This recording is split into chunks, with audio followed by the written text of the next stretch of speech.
بسم الله الرحمن الرحيم. وإذ نتقنا الجبل فوقهم كأنه ذلة وظنوا أنه واقع بهم خذوا ما آتيناكم بقوة واذكروا ما فيه لعلكم تتقون.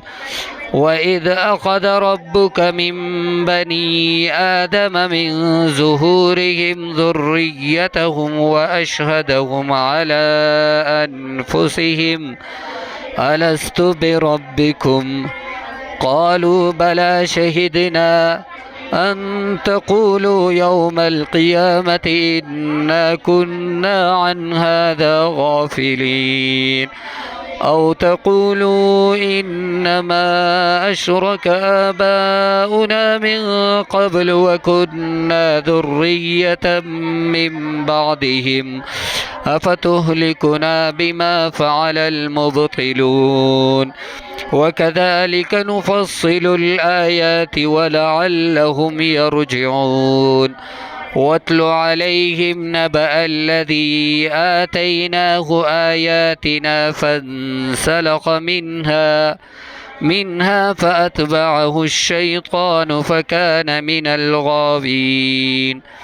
ولو شئنا لرفعناه بها ولكنه أخلد إلى الأرض واتبع هواه فمثله كمثل الكلب إن تحمل عليه يلحث أو تتركه يلحث ذلك مثل القوم الذين كذبوا بآياتنا فاقصص القصص لعلهم يتفكرون.